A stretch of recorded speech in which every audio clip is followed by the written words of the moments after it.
सचिन पायलट आज press conference करके अपने पत्ते खोलेंगे। आज ये पता चलेगा कि सचिन पायलट कांग्रेस से बाहर जाएंगे या फिर पार्टी के भीतर ही संघर्ष का रास्ता तलाशेंगे।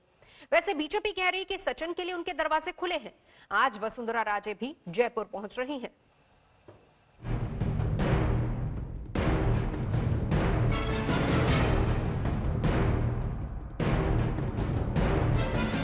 राजस्थान की सियासी महाभारत में अब एक ही सवाल है कि आगे सचिन पायलट क्या करेंगे। क्या सचिन पायलट बीजेपी में जाएंगे या सचिन पायलट नई पार्टी बनाएंगे?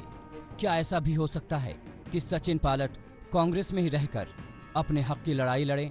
इन तमाम सवालों से पर्दा आज उठ सकता है जब सचिन पायलट प्रेस कॉन्फ्रेंस करेंगे। मंगलवार को राजस्थान के डिप्टी सीएम और प्रदेश अध्यक्ष के पद से रुखसती के बाद सचिन पायलट खामोशी रहे। बस उन्होंने कांग्रेस के अपने उन साथियों का ट्वीट के जरिए धन्यवाद किया जो उन्हें पार्टी में देखना चाहते हैं, जो राजस्थान में उनके संघर्ष को सलाम कर रहे हैं। उधर राजस्थान की राजनीति में खुद को जादूगर कहने वाले मुख्यमंत्री अशोक गहलोत गदगद हैं। अपने सरकार के साथ साथ संगठन में भी उनकी पकड़ मजबूत हो गई है। प्रदेश अध्यक्ष पद पर गहलोत ने अपने करीबी शिक्षा मंत्री गोविंद सिंह डोटासारा की ताजपोशी करा दी है। राजस्थान की यूथ कांग्रेस अध्यक्ष पद पर गणेश घोंगरा की नियुक्ति कर दी गई है। इतना ही नहीं, अशोक गहलोत ने पायलट प्रोजेक्ट पूरा करने के बाद अपनी पहली कैबिनेट बैठक में उस नहर प्रोजेक्ट पर भी मुहर लगा दी जिसकी मांग पायलट के समर्थक विधायक कर रहे थे। गुर्जर बाहुल्य पूर्वी राजस्थान के लिए गहलोत ने 233 करोड़ के प्रोजेक्ट भी पास कर दिए। सचिन पायलट की कुर्सी छीनने के बाद अब गहलोत उन्हें जमीनी लड़ाई में भी मात देने की तैयारी में जुट गए हैं। वो सचिन पायलट को नौसिखिया साबित करने में जुटे हैं। मैंने कोई शिकायत उनकी नहीं करी हाईकमांड को, इनको हटाओ। उसके बावजूद भी उनका जो रवैया रहा है 3 महीने से 6 महीने से, आप देखते आ बैल मुझे मार जो कहावत है उस रूप में इन्होंने पेश किया अपना आप। रोज ट्वीट करते हैं, रोज स्टेटमेंट देते रहते हैं। उधर सचिन पायलट के समर्थकों के इस्तीफे का दौर शुरू हो गया है। अजमेर में यूथ कांग्रेस और एनएसयूआई के कार्यकर्ताओं ने प्रदर्शन किया और सचिन पायलट के समर्थन में इस्तीफा दिया। हमने आज सभी 10-12 साथियों ने मिलकर एनएसयू, यूथ कांग्रेस और कांग्रेस, इन तीनों के साथी जो कार्यकर्ता हैं हमारे सचिन पायलट जी से जुड़े हुए थे, सचिन पायलट जी के साथ थे, उन्होंने हम सब ने मिलकर आज कांग्रेस कार्यालय के यहाँ इस्तीफा दिया है। हमें कांग्रेस कार्यालय आने के बाद पता चला कि कांग्रेस कार्यालय बंद है, तो कांग्रेस कार्यालय के गेट के बाहर हमने इस्तीफा चिपका दिया। कांग्रेस की इस लड़ाई में बीजेपी को मौका दिख रहा है, इसीलिए वो पार्टी में आने का उनका स्वागत कर रही है। कोई भी जनाधार वाला व्यक्ति यदि भारतीय जनता पार्टी या किसी भी पॉलिटिकल पार्टी में आता है तो सभी लोग उसका स्वागत करते हैं, अपने साथ में जुड़े, हमारा जनाधार बढ़े। आज भारतीय जनता पार्टी का कुनबा इतना बड़ा हुआ है, हमारी विचारधारा पे कदम करते हुए प्रत्येक व्यक्ति जो हमारे साथ में काम करने के लिए आएगा, निश्चित ही हम उसका बाहें पसार करके स्वागत करेंगे। ये तो सामान्य प्रक्रिया है। बीजेपी को लगता है कि अगर सचिन पायलट के पास करीब 20 विधायकों का समर्थन रहता है तो गहलोत सरकार के लिए टिकना मुश्किल होगा।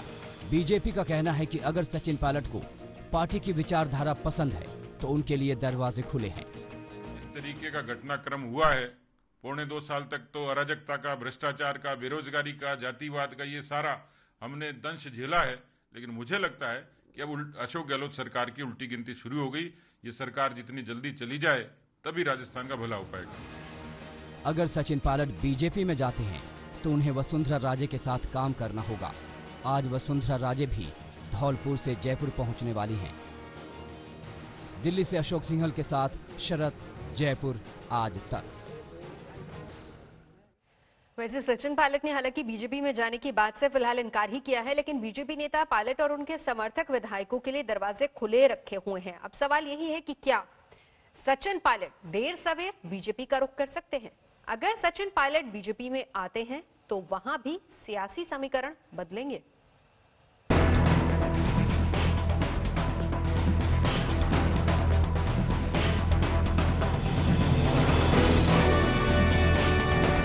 पार्टी के दरवाजे तो सबके लिए खुले रहते हैं।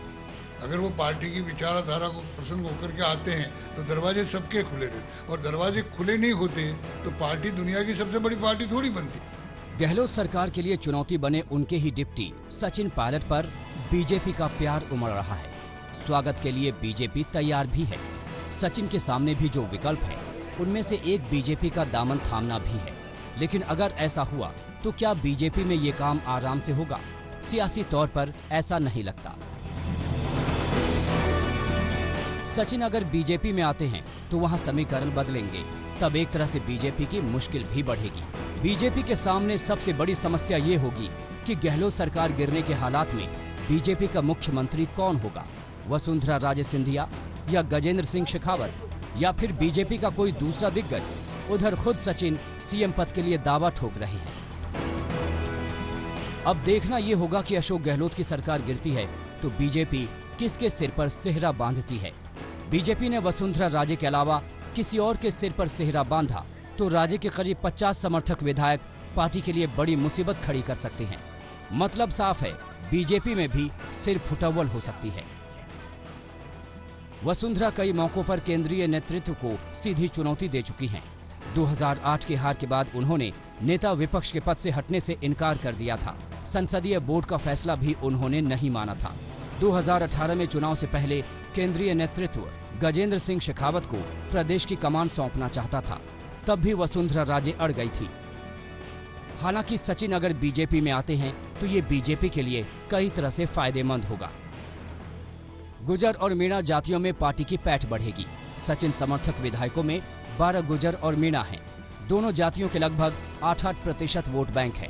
सचिन के आने से पूर्वी राजस्थान बीजेपी की ताकत बढ़ेगी। जाहिर तौर पर सचिन का साथ बीजेपी के लिए बेहतरी लाएगा, लेकिन उसे कई सियासी सवालों से भी जूझना होगा। हिमांशु मिश्रा, दिल्ली आज तक।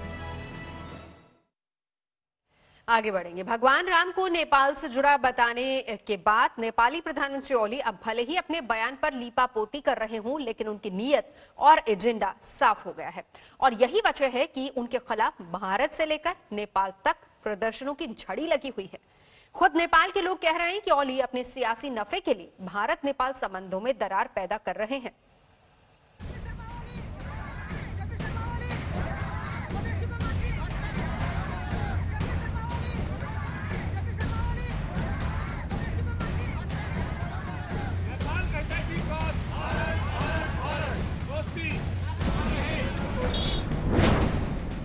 ओली का एजेंडा चीन खुश हो। आस्था पर चोट को लेकर भड़का गुस्सा। भारत से नेपाल तक गुस्से की आग।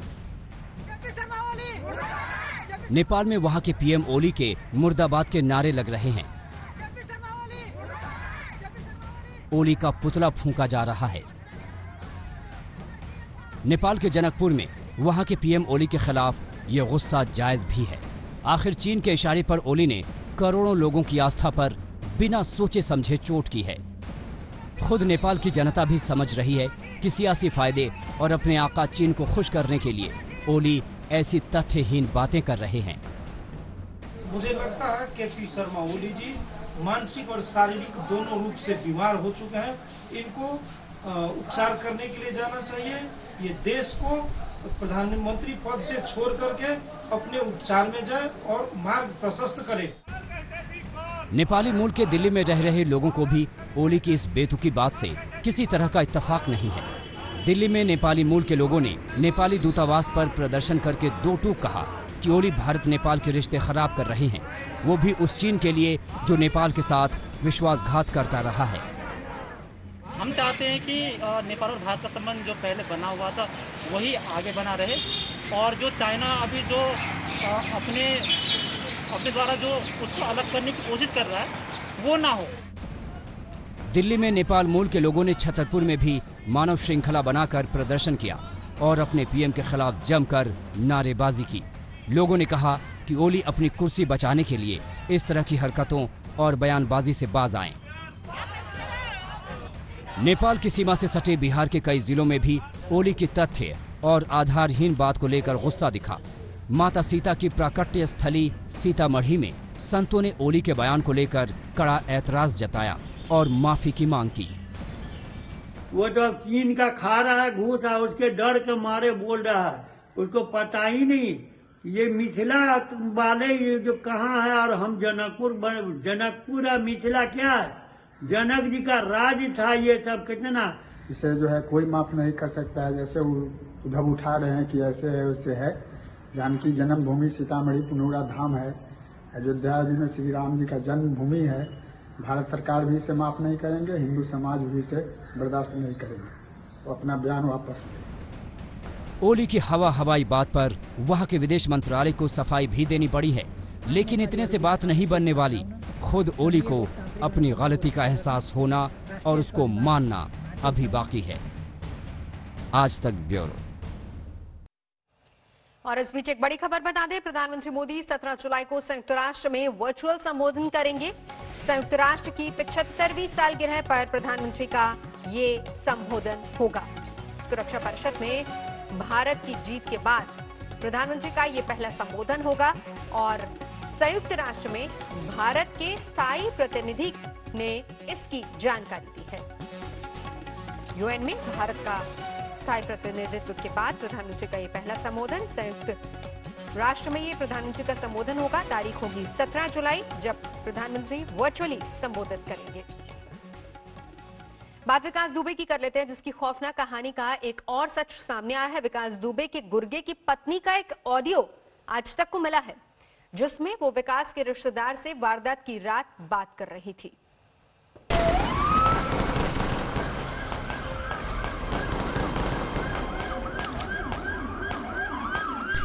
हेलो भाभी, बाहर तो आदमी मारे पड़े हुए मेरे दरवाजे, और आंगन में एक आदमी मारा पड़ा हुआ मेरे दरवाजे। भैया, मावी को पुलिस वाले ने, विकास भैया ने मारा, इन सब लोगों ने मारा है। 2 जुलाई की रात बिकरू गांव के खौफनाक सच की दास्तान सुनिए। गांव में ताबड़तोड़ गोलियों के बीच कैसे पुलिस वालों की लाशें बिछा दी गई।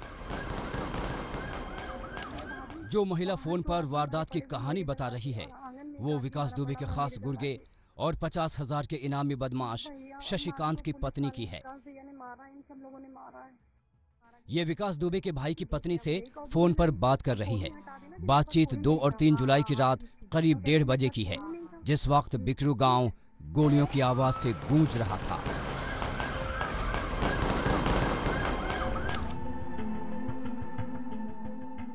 हेलो हेलो हेलो भाभी। हाँ जी, कह रहे हैं भाभी, वो बाहर तो आदमी मारे पड़े हुए मेरे दरवाजे, और आंगन में एक आदमी मारा पड़ा हुआ मेरे दरवाजे, और ये सब लोग भाग गए। क्या कहेंगे पुलिस जब आएगी? तो वो लोग हैं कौन? भैया, मावी को पुलिस वाले ने, विकास भैया ने मारा, इन सब लोगों ने मारा है। पुलिस वाले? हाँ। फोन नंबर का डिलीट कर दो परिचय। भाभी सही, भैया हम मोबाइल स्विच ऑफ करके छुपा दे रहे हैं मोबाइल ही। हाँ, नंबर डिलीट कर दो। नंबर सारे डिलीट कर देना ये वाले, और तो पता हमको अंदर दे, पता फोन स्विच ऑफ करके बैटरी हटा देना। वारदात के बाद शशिकांत भी मौके से फरार हो गया था, लेकिन सोमवार देर रात को गिरफ्तार कर लिया गया। गिरफ्तारी के बाद शशिकांत के निशानदेही पर पुलिस से लूटे गए सरकारी हथियार भी बरामद हो गए। वहीं शशिकांत ने उस रात की कहानी का रोंगटे खड़े कर देने वाला सच बताया। बोलिए। पुलिस द्वारा सूचना ये आई थी कि उनको मारना है। अच्छा। हाँ, पुलिस वालों को। किस तुम्हारे आंगन में कितने लोग हत्या हुई थी?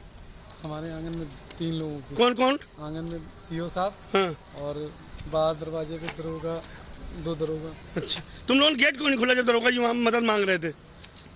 सर, हम लोगों ने गेट इसलिए नहीं खोला कि हम लोगों को मार दें। नहीं, गोली तुम लोग छत से चला रहे थे? जी। तुम और तुम्हारे पिताजी चला रहे थे अपनी छत से? नहीं। असलहे कहाँ से आए थे सब? ये असलहे सब विकास दुबे ने दिलाए थे। हमला कितना खौफनाक था, उसका खुलासा पुलिस वालों की पोस्टमार्टम रिपोर्ट में हुआ है। बिकरू गांव में जो कुछ भी हुआ था वो अचानक नहीं हुआ था, बल्कि दबिश देने आई पुलिस टीम पर साजिश के तहत हमला किया गया था। ये बात पोस्टमार्टम रिपोर्ट से भी साफ हो जाती है, क्योंकि अचानक हुए हमले में अपराधी अमूमन भागने की कोशिश करता है, लेकिन यहाँ तो मुर्दा पुलिस वालों तक पर विकास दुबे ने गोलियों और धारदार हथियार से हमला किया था। विकास दुबे के आतंक का तो अध्याय खत्म हो चुका है, लेकिन 2 जुलाई की रात के खौफनाक सच से जैसे जैसे पर्दा उठता जा रहा है, विकास का क्रूर चेहरा सामने आ रहा है। लखनऊ से शिवेंद्र सिंह, कानपुर से अरविंद ओझा और रंजय सिंह के साथ आज तक ब्यूरो। आगे बढ़ेंगे। सूरत की महिला कांस्टेबल सुनीता ने पहले मंत्री के बेटे को सबक सिखाया, लेकिन वीडियो वायरल हुआ तो अब वो इस्तीफे की बात कर रही हैं। सुनीता के घर पर पहरा बिठा दिया गया है, लेकिन आखिर क्यों, इस रिपोर्ट में देखिए।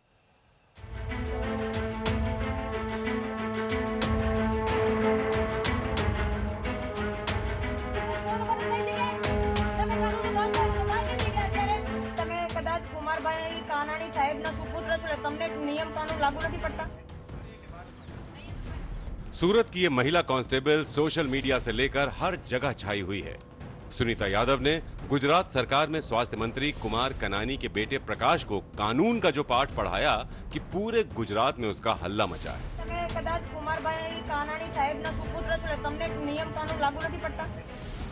हम आपको बता दें कि सिपाही सुनीता यादव ने मंत्री के समर्थकों को बिना मास्क के रोका था और जब मंत्री के बेटे अपने समर्थकों को छुड़ाने के लिए वहां पहुंचे तो सुनीता यादव ने उनकी एक नहीं सुनी। इसी को लेकर सुनीता का एक वीडियो भी वायरल हुआ। लेकिन जब आज तक ने सुनीता से उस घटना के बारे में पूछा तो सुनीता गोलमोल जवाब दे रही हैं, लेकिन ये भी कह रही हैं कि वो किसी मंत्री से नहीं डरती। जी नहीं, मुझे तो मंत्री जी से कोई डर नहीं है। किस बात का डर? सच्चाई मेरे साथ है, सच्ची मैं हूँ, तो मुझे डरने की क्या जरूरत है? मुझे मंत्री जी से कोई डर नहीं है। सुनीता यादव का कहना है कि वो अब इस्तीफा दे रही हैं, हालांकि वो ये नहीं बता रही हैं कि वो इस्तीफा क्यों दे रही हैं। अभी वो नहीं बता सकती। आप मेरी मजबूरी समझिए, मेरा प्रेशर समझिए, मेरे ऊपर कितनी प्रेशर है, कितनी जवाबदारी है। मैं एक डिसिप्लिन डिपार्टमेंट में हूँ, तो मुझे उसका जो डिसिप्लिन है वो बनाए रखना है। जब तक मैं हूँ तब तक। जब मैं रिजाइनिंग लेटर दे दूंगी, मेरा मंजूर हो जाएगा, उसके बाद जो क्वेश्चन पूछोगे वो मैं आंसर करूँगा। सुनीता के घर पर पुलिस का सख्त पहरा है। पुलिस वाले किसी को भी सुनीता के घर नहीं जाने दे रहे हैं। संजय सिंह राठौड़, सूरत, आज तक। खबर पश्चिम बंगाल के पुरुलिया से, जहां पर मास्क न पहनने पर डीएम ने एक युवक को पहले थप्पड़ जड़ दिया और इसके बाद डीएम ने युवक से उठक बैठक करवाई। दरअसल पुरुलिया के डीएम राहुल मजूमदार अचानक पुरुलिया टाउन के दौरे पर पहुंचे और यहां पर डीएम साहब मास्क न पहनने वालों के खिलाफ चेक इन अभियान उन्होंने शुरू कर दिया। यहां जब डीएम ने एक युवक को बिना मास्क देखा तो वो भड़क उठे और उस पर थप्पड़ जड़ दिया।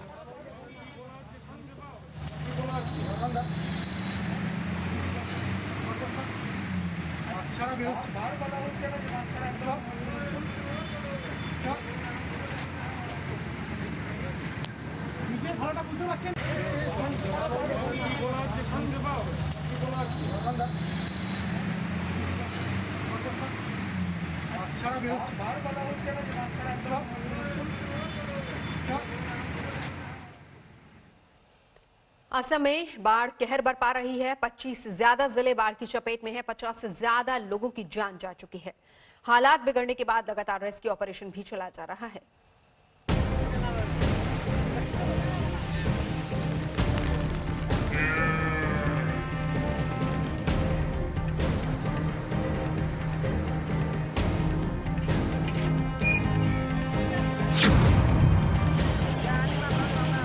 उफनती लहरों का रौद्र रूप देखिए।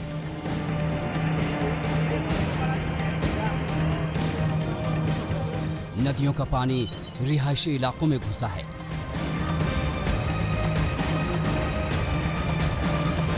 लहरों की रफ्तार ऐसी है कि इसकी आवाज सुनकर डर लग रहा है।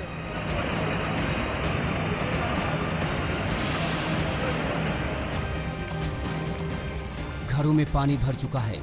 दुकानें आधी डूब चुकी हैं। सड़कें गायब हैं। बिजली ट्रांसफार्मर, घर की चार दीवारी सब पानी में डूबने लगे हैं।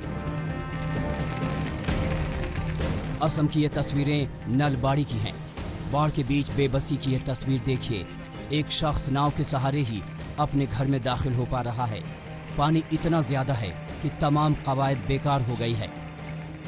अब घर के अंदर का हाल देखिए। सारा सामान तैर रहा है। ये ब्रह्मपुत्र नदी का तांडव है।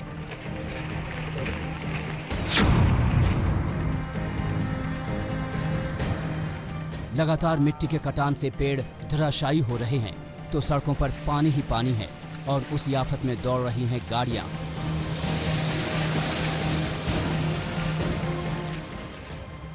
असम के चिरांग जिले में आसमानी आफत टूटते ही बाढ़ का पानी तांडव मचाने लगा है।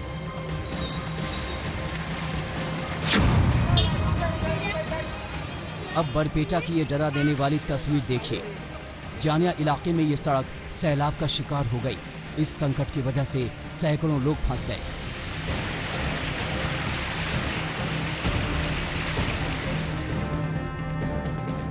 असम में बाढ़ से सबसे ज्यादा प्रभावित इलाकों में है बरपेटा। यहाँ करीब 6 लाख की आबादी प्रभावित है।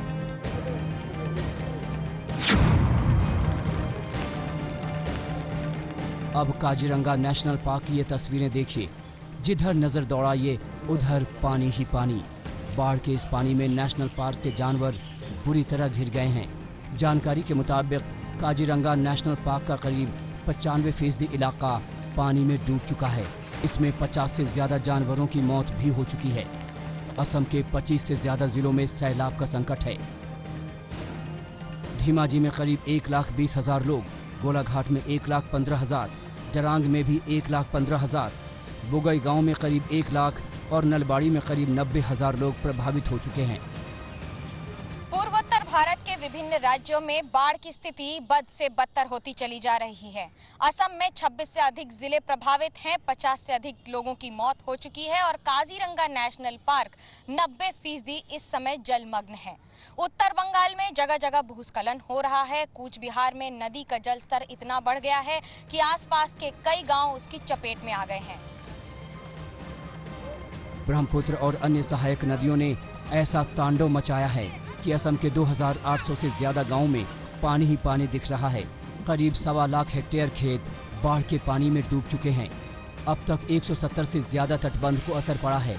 120 पुल भी तबाह हो चुके हैं, जबकि 1,300 से ज्यादा सड़कें तेज धार में बह चुकी हैं। एनडीआरएफ और एसडीआरएफ की टीमें लगातार रेस्क्यू ऑपरेशन चला रही हैं।